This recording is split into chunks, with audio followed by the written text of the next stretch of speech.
chapitre 9.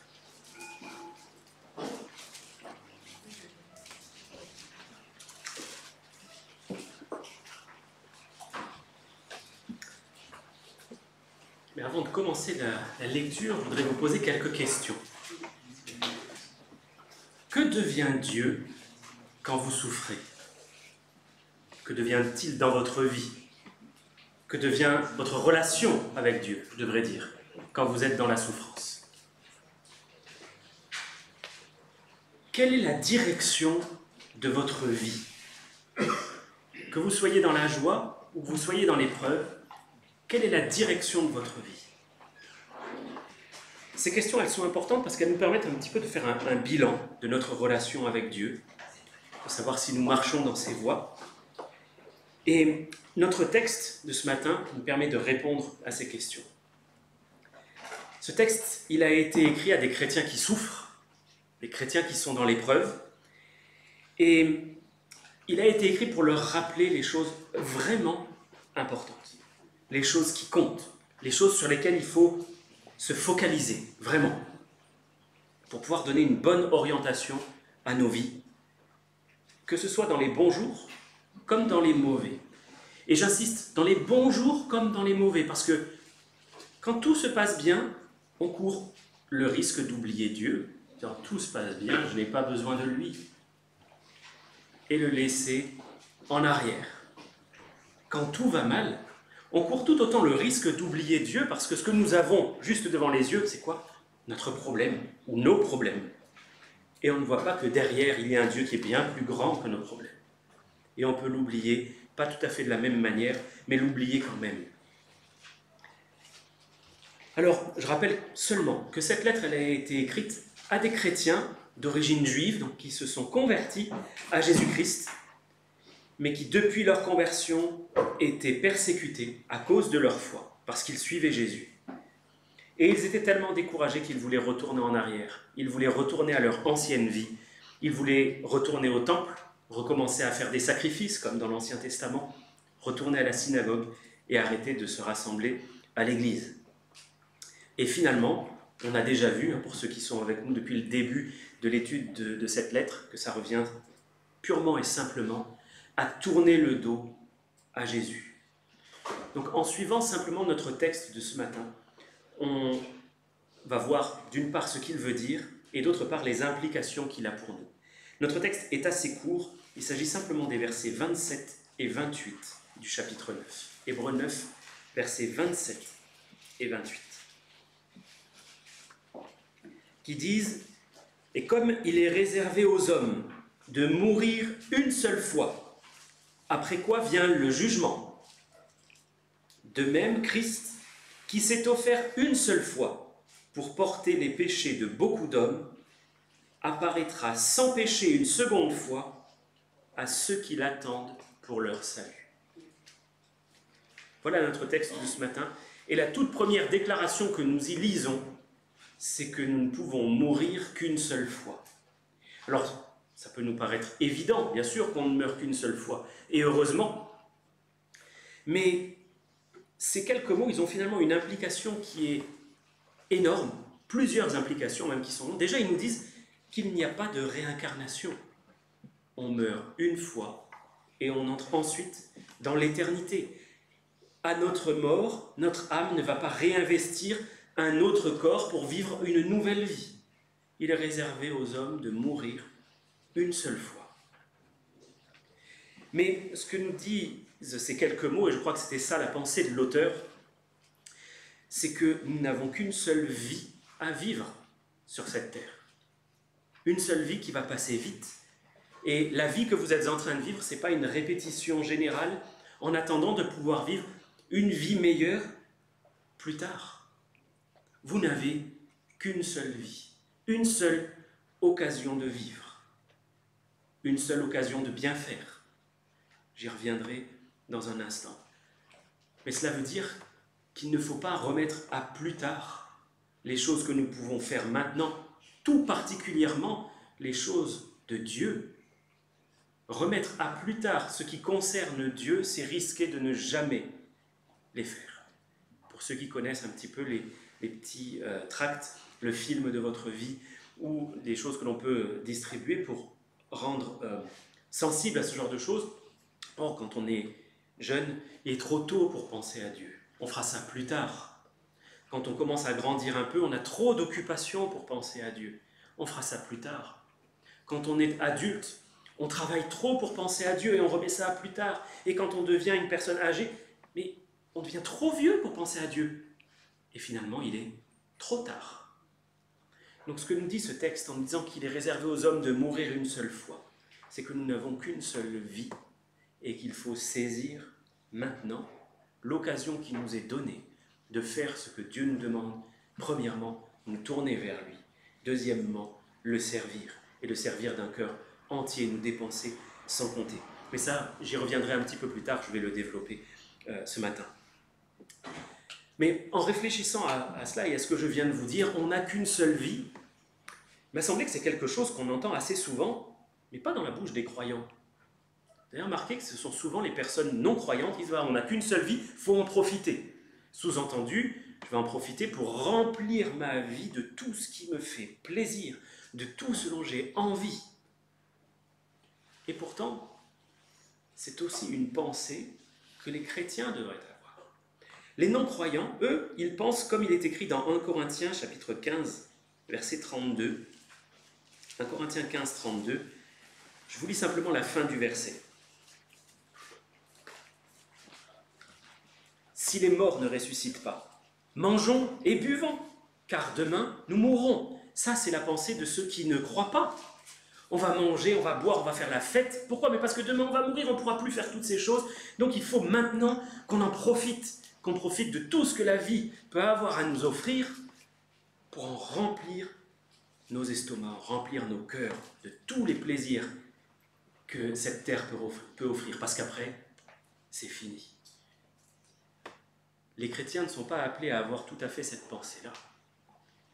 Ils sont appelés à comprendre qu'ils n'ont qu'une seule vie, mais qu'elle est appelée à être remplie de Christ et dépensée intégralement pour Dieu. Vivre pour Dieu, c'est le but de toute personne qui s'est convertie à Jésus-Christ. Parce qu'il ne nous sera pas donné d'autre occasion que cette vie-là pour le faire. Une fois que cette vie sera passée, il sera purement et simplement trop tard.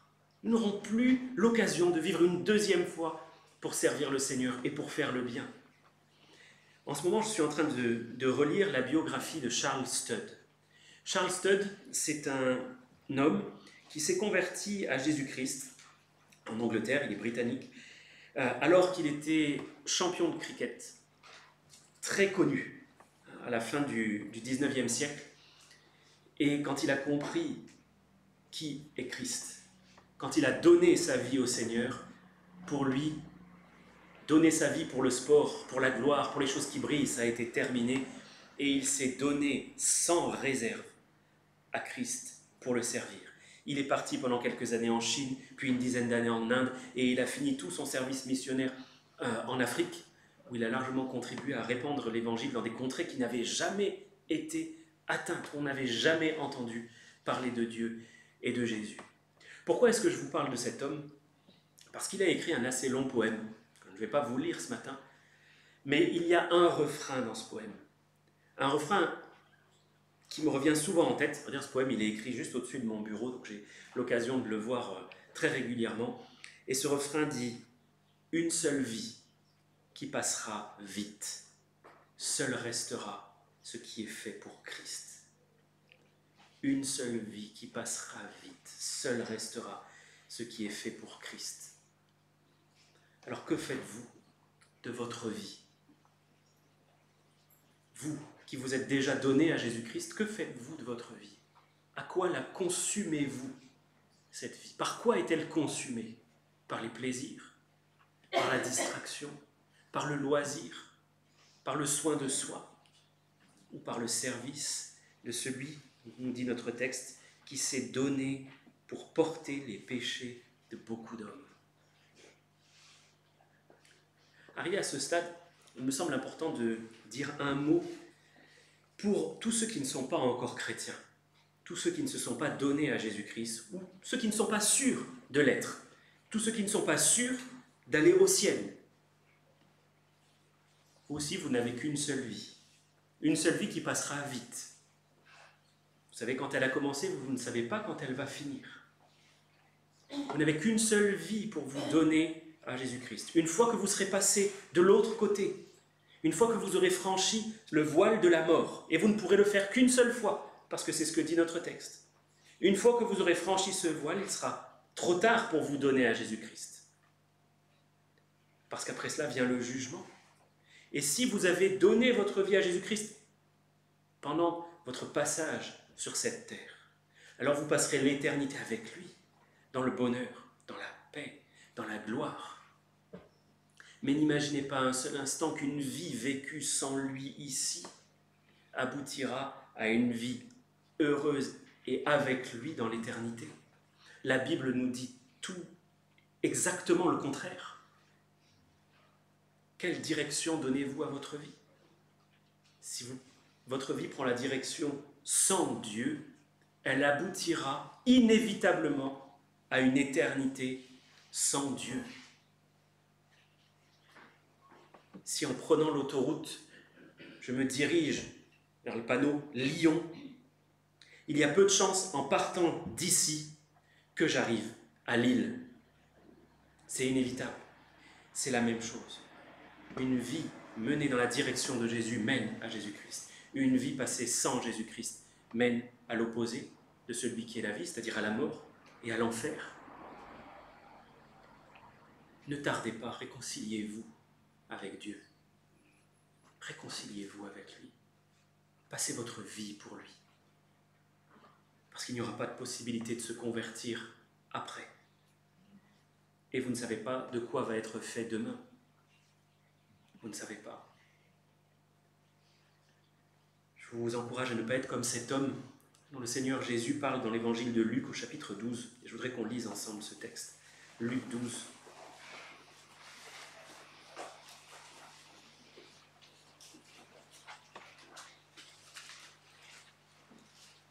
Versets 16 à 20.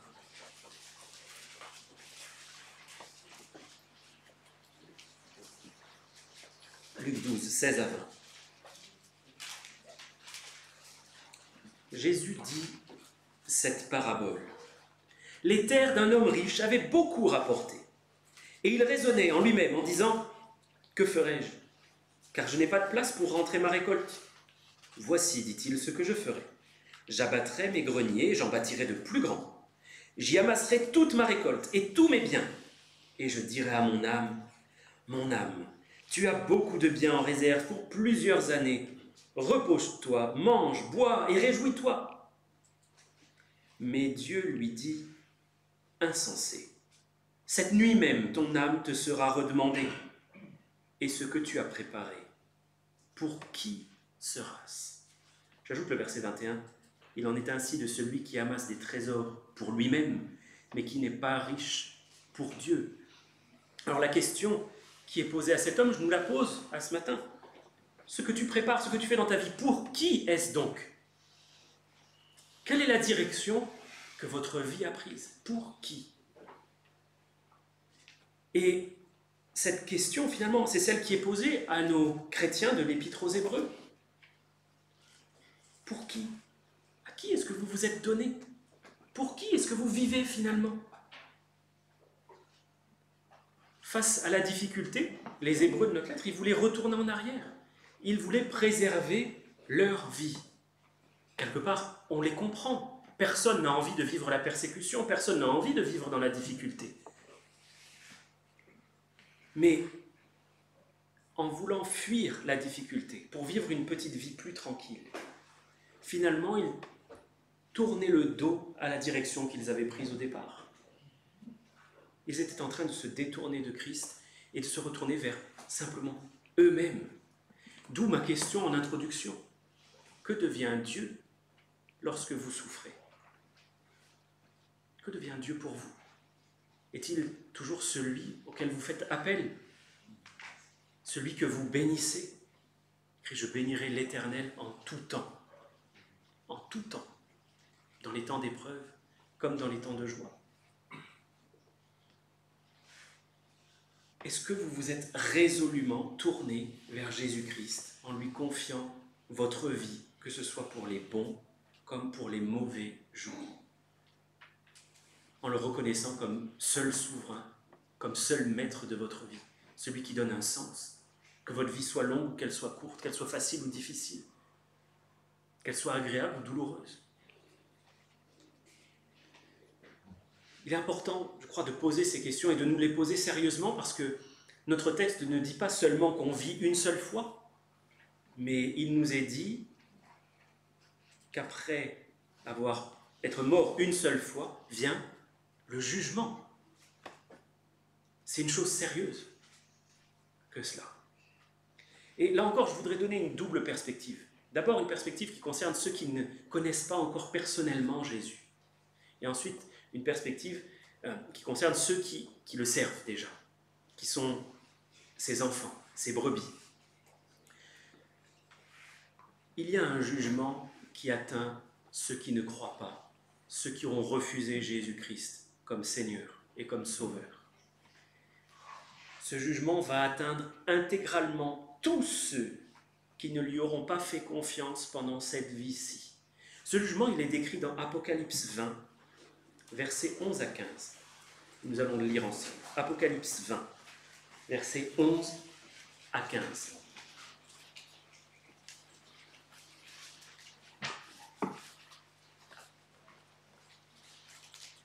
C'est ce que nous avons l'habitude d'appeler le jugement dernier. Apocalypse 20, versets 11 à 15. Puis je vis un grand trône blanc et celui qui était assis dessus. La terre et le ciel s'enfuirent devant sa face, et il ne fut plus trouvé de place pour eux. Et je vis les morts, les grands et les petits, qui se tenaient devant le trône. Des livres furent ouverts, et un autre livre fut ouvert, celui qui est le livre de vie. Et les morts furent jugés selon leurs œuvres, d'après ce qui était écrit dans ces livres. La mer rendit les morts qui étaient en elle. La mort et le séjour des morts rendirent les morts qui étaient en eux. Et chacun fut jugé selon ses œuvres. Puis, la mort et le séjour des morts furent jetés dans les temps de feu. C'est la seconde mort, les temps de feu. Quiconque ne fut pas trouvé écrit dans le livre de vie fut jeté dans les temps de feu. C'est un jugement qui ne prononce que des condamnations.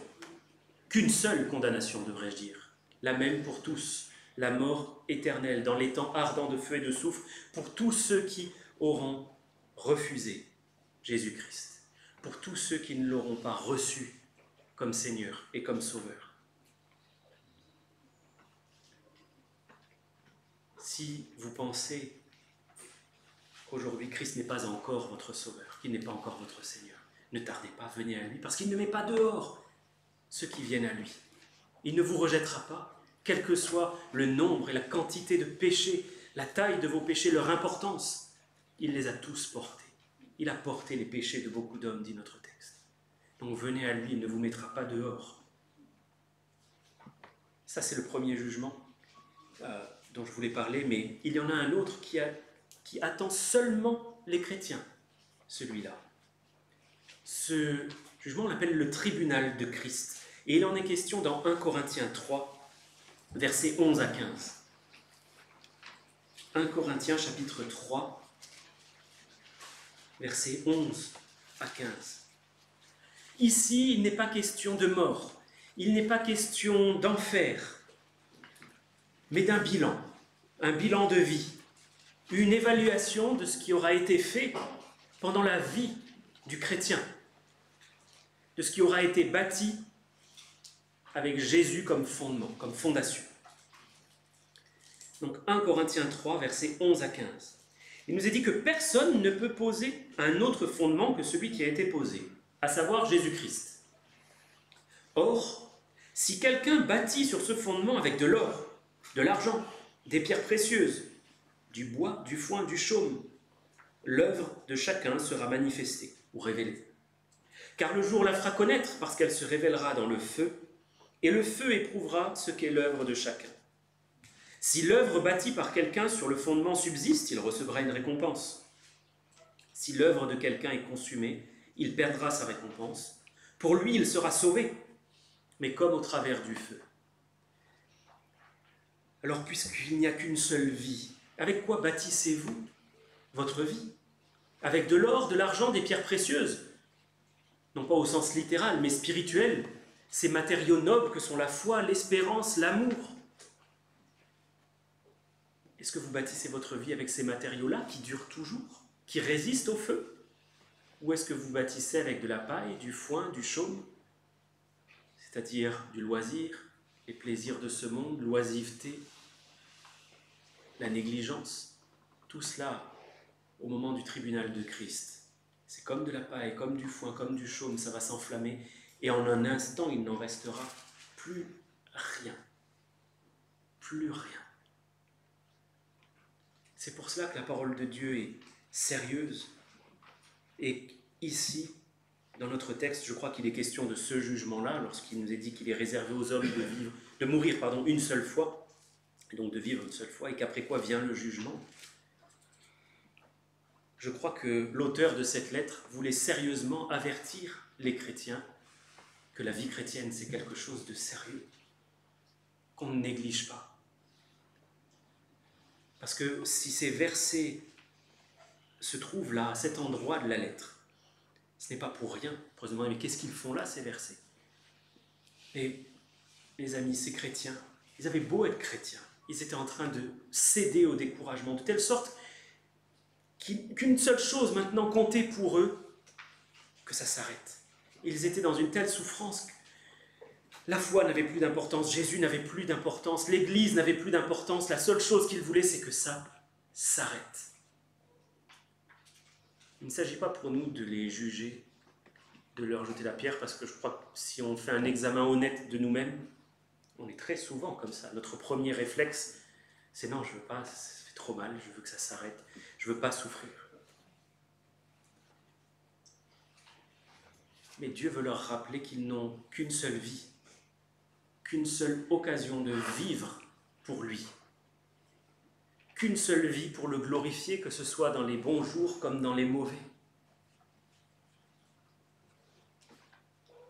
Quand le temps de la difficulté sera passé, si vous êtes dans l'épreuve aujourd'hui, quand le temps de la difficulté sera passé, que vous regarderez en arrière, est-ce que vous aurez des regrets de ne pas avoir vécu cette épreuve avec Dieu?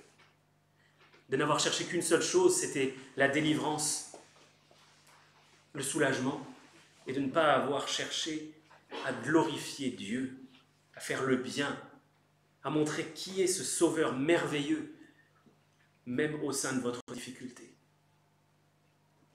Est-ce que vous aurez le regret de vous être détourné alors que finalement le secours était juste au coin de la rue et que vous n'aurez pas fait preuve d'assez de patience? Est-ce que vous aurez le regret de finalement de ne pas avoir attendu Dieu, attendu qu'il vous secoure? Vous savez, je crois que si nous tenions davantage dans la difficulté, nous aurions bien plus de choses à dire sur notre Seigneur, parce que nous pourrions voir qu'il agit. Mais il agit souvent là où nos forces sont épuisées, là où nous ne pouvons plus rien. Il faut accepter d'aller jusque-là pour qu'il puisse agir et que nous puissions, nous, avoir quelque chose à dire les hauts faits de l'Éternel qui se sont manifestés quand nous ne pouvions vraiment plus rien. Alors, il y a une chose que je voudrais vous dire, ne gaspillez pas votre épreuve. Si vous êtes dans l'épreuve aujourd'hui, ne la gaspillez pas. C'est une occasion extraordinaire que Dieu vous donne pour pouvoir voir son secours, voir sa main qui agit dans votre vie, voir de quelle manière il va soutenir votre cœur qui est souvent chancelant et faible. L'épreuve, c'est précisément le moyen que Dieu envoie dans votre vie pour vous fortifier, pour vous montrer qu'il est là et qu'il veut agir lorsque vous ne pouvez rien faire. C'est précisément le moyen que Dieu va employer pour vous faire briller. Parce que vous savez, un diamant, il ne brille jamais autant que quand il est sur un fond noir. Et le fond noir, c'est les épreuves de notre vie. Dieu nous place parfois dans ces circonstances sombres et ténébreuses pour qu'on puisse briller. Mais aurons-nous le regret de n'avoir pas cherché à briller, tout simplement pas cherché à briller au sein de nos épreuves?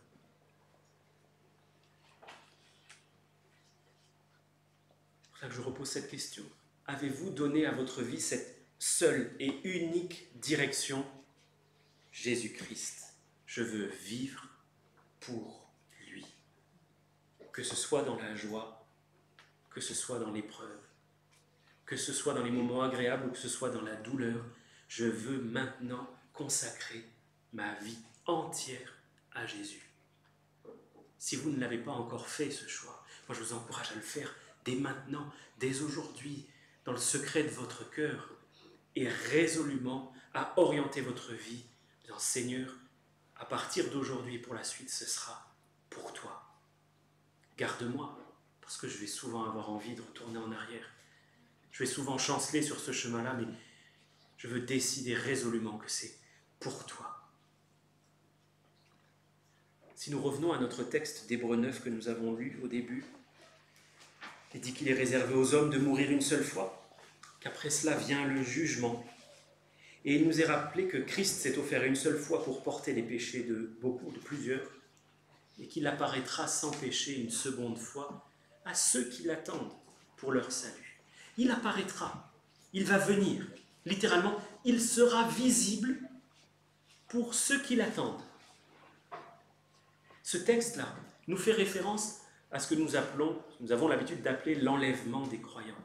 Il viendra un moment où Jésus sera visible pour les croyants et il les enlèvera au ciel avec lui. Pendant un instant, nous allons nous envoler au ciel comme un ballon gonflé à l'hélium. Et nous serons pour toujours avec le Seigneur. Mais ça, c'est pour ceux qui appartiennent à Christ.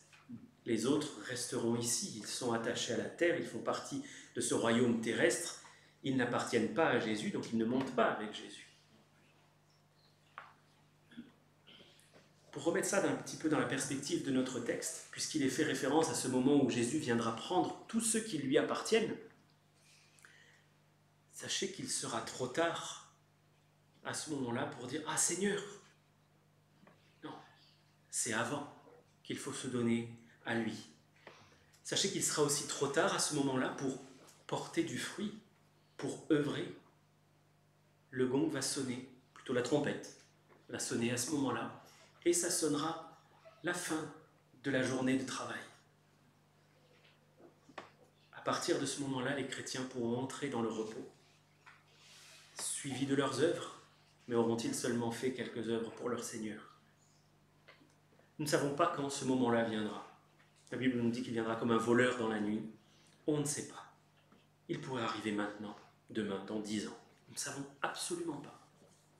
C'est pour cela qu'il nous faut œuvrer pour lui, diriger nos vies vers lui et le servir tant que nous en avons le temps, parce que la Bible dit que la nuit vient où plus personne ne peut travailler. Pendant qu'il fait jour, servons le Seigneur. Alors, je voudrais nous donner un conseil, et je me le donne à moi-même aussi. Éteignons un peu nos téléphones, ouvrons un peu plus notre Bible, prions davantage, cherchons le Seigneur. Passons du temps avec lui. Demandons-lui de nous remplir du Saint-Esprit, parce qu'il a dit qu'il donnerait le Saint-Esprit à tous ceux qui allaient lui demander. Il dit que nous, on est méchants, on sait donner de bonnes choses à nos enfants. Alors, à combien plus forte raison notre Père qui est dans le ciel saura-t-il donner le Saint-Esprit à ceux qui le demandent? Avez-vous déjà demandé au Seigneur d'être rempli du Saint-Esprit? Vous pouvez demander régulièrement cela au Seigneur. Le Saint-Esprit, on le reçoit une fois, mais après, on peut en être rempli tout le temps. Songez que si le Seigneur revenait maintenant, qu'est-ce que vous auriez à lui présenter? Qu'avez-vous bâti jusqu'à présent sur lui? Et avec quoi l'avez-vous bâti? S'il revenait maintenant, est-ce que vous auriez la honte d'avoir vécu une vie majoritairement oisive, égoïste, même en tant que chrétien? Ou est-ce que vous pourriez dire, oui Seigneur, je suis prêt. maintenant, demain, plus tard, je suis prêt. Je suis prêt parce que je t'ai donné ma vie, parce que j'ai toujours cherché à te servir, et parce que j'ai cherché à bâtir ma vie avec des matériaux nobles qui ont de la valeur pour toi. Je crois qu'il y a une deuxième raison pour laquelle l'enlèvement des croyants est mentionné ici. C'est pour aussi consoler les chrétiens. Parce que ces chrétiens souffraient beaucoup. Et il fallait leur apporter de l'espoir, leur dire que ce n'est pas non plus pour toujours, qu'il y a un moment où Jésus va descendre lui-même pour porter secours aux siens. Je voudrais qu'on lise 2 passages, s'il vous plaît, en rapport à cela. 1 Thessaloniciens 4, versets 16 à 18 d'abord. 1 Thessaloniciens 4, versets 16 à 18.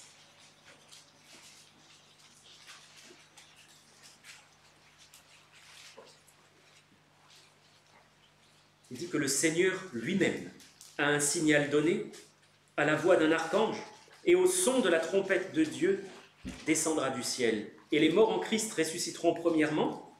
Ensuite, nous, les vivants, qui serons restés, nous serons tous ensemble enlevés avec eux sur des nuées, à la rencontre du Seigneur dans les airs. Et ainsi, nous serons toujours avec le Seigneur. Et il est ajouté, consolez-vous donc les uns les autres par ces paroles. C'est une consolation pour ceux qui souffrent de savoir qu'à un moment, la délivrance va arriver. Et soit elle sera par la mort, parce que le Seigneur décidera que notre vie s'arrête là, soit c'est par l'enlèvement et que nous serons ravis avec lui au ciel. Et le deuxième passage que je voudrais lire avec vous, c'est 1 Pierre, chapitre 1, verset 13. 1 Pierre 1, 13.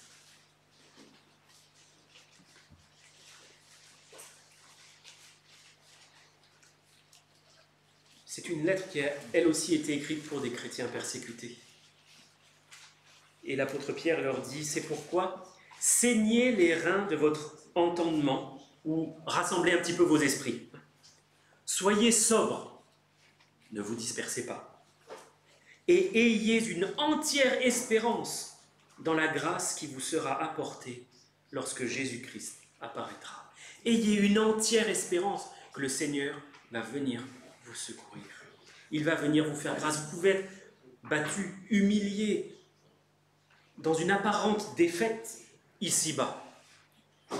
Mais ayez entière confiance que lorsque le Seigneur Jésus va venir, ce qui apparaît comme étant une défaite aux yeux du monde se changera en une victoire absolument éclatante. Et que ceux qui se moquaient, ceux qui nous raillaient, ceux qui pouvaient nous humilier ou nous faire du mal, seront dans la plus grande des confusions.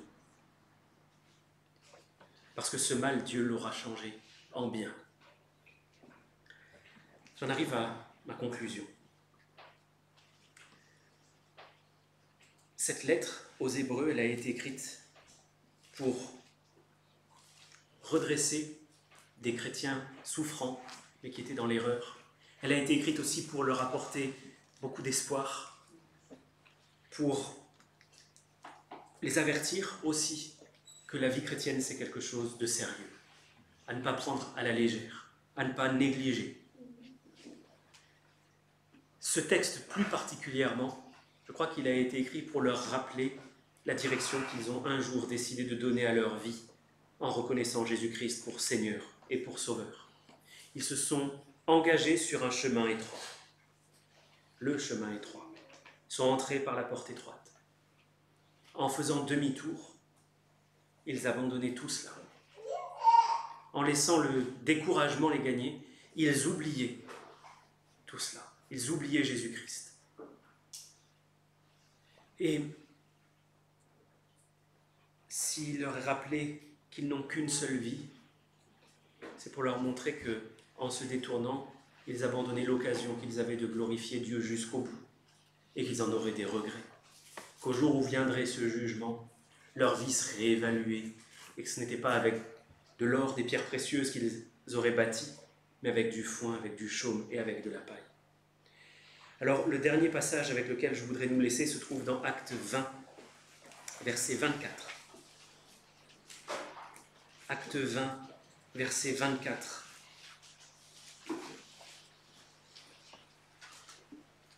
C'était en quelque sorte la devise de l'apôtre Paul. alors qu'il savait qu'en servant Dieu, il allait au-devant des difficultés. Et quelle est la devise de sa vie? Il dit, je ne fais pour moi-même aucun cas de ma vie comme si elle m'était précieuse, pourvu que j'accomplisse ma course avec joie. Et le ministère que j'ai reçu du Seigneur Jésus d'annoncer la bonne nouvelle de la grâce de Dieu. L'auteur de l'Épître aux Hébreux aurait pu leur écrire cela. Ne faites aucun cas de votre vie comme si elle pouvait être précieuse, mais accomplissez votre course avec joie. Bénissez l'Éternel en tout temps, même dans les difficultés. Et servez le Seigneur. Cherchez à briller là où vous êtes. Que votre vie soit consumée pour l'amour de Jésus-Christ. On va prier ensemble.